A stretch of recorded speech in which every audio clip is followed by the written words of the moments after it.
আল্লাহ বললেন ওয়া আওহা রাব্বুকা ইলান নাহাল, আমি মৌমাছির কাছে মেসেজ দিলাম, সিক্রেট মেসেজ, আনিত্তাখিযি মিনাল জিবালি বুয়ুতা, তোমরা পাহাড়ের মধ্যে তোমাদের বাড়ি বানাও, মৌচাক বানাও, ওমিনা সাজার, গাছের মগ ডালে, বড় বড় ডালে তোমরা বাসা বানাও, ওয়া মিম্মা ইয়ারিশুন, উঁচু উঁচু জায়গায় মৌচাক বানাও, যাতে করে গ্রামের ছোট্ট ছেলেরা ঢিল মারতে না পারে। কোন সুবহানাল্লাহ।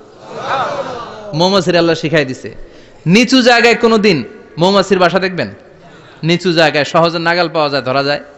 কথা কন। ডাল বেয়ে মগ ডালে ওঠা লাগে মধু খাইতে চাইলে। চিল্লায় বলেন ঠিক কিনা? আল্লাহ সিক্রেট মেসেজ দিলেন আর বললেন আনিত্তাখিযি। আলেম যারা আছেন বলেন তো, ইত্তাখিযি এটা কি মুজাক্কারের সিগা না মুয়ান্নাসের সিগা? মুয়ান্নাস, মাশাআল্লাহ। এটা স্ত্রীবাচক শব্দ। আল্লাহ মৌমাছিকে যে মেসেজ করছে পুরুষ মৌমাছিরে কয় নাই, এটা নারী মৌমাছিরে কইছে। চিল্লায় এখন সুবহানাল্লাহ। এখন গবেষণা করে দেখা গিয়েছে, কার্ল ভন ফ্রিচ, একজন অস্ট্রিয়ান বিজ্ঞানী, উনি এটা নিয়ে গবেষণা করে 73 সালে 1973 নোবেল পেয়ে গেছে। এই আয়াতের উপর গবেষণা করে আল্লাহ কেমন করে সিক্রেট মেসেজ দিয়েছেন, কেমন করে মৌমাছি মৌচাকের বাসা বাঁধে, কেমন করে মধু আহরিত হয়, এটার উপর গবেষণা করে উনি একটা বই লিখেছেন, দ্য ডান্সিং বিজ।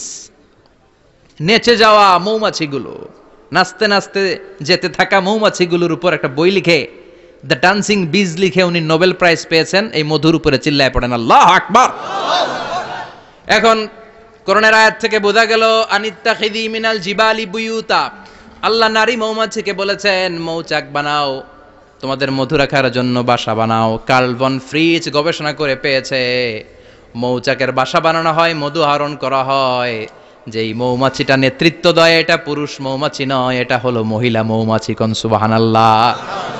পুরো মৌচাকের মধ্যে মধু আহরণ, মধু নেওয়া, পুরো প্রসিডিউরটা সারার জন্য কোনো পুরুষ মৌমাছি লিডিং দেয় না, লিডিং দেয় একটা নারী মৌমাছি, স্ত্রী মৌমাছি। এজন্য ইত্তাখিয, ম্যাসকুলিন জেন্ডার ইউজ না করে আল্লাহ বলেছেন ইত্তাখিযি। নারী মৌমাছিকে আল্লাহ অ্যাড্রেস করে বলেছেন যাও মৌচাক বানাও আর এটার মধ্যে মধু আহরণ করো। চিল্লায় পড়েন আল্লাহু আকবার। আল্লাহ বললেন ইত্তাখিযি মিনাল জিবালি বুয়ুতা, পাহাড়ের মধ্যে ঘর বানাও, ওয়া মিনাশ সাজার, গাছের বড় ডালের মধ্যে ঘর বানাও, ওয়া মিম্মা ইয়ারিশুন, উঁচু উঁচু জায়গায় ঘর বানাও।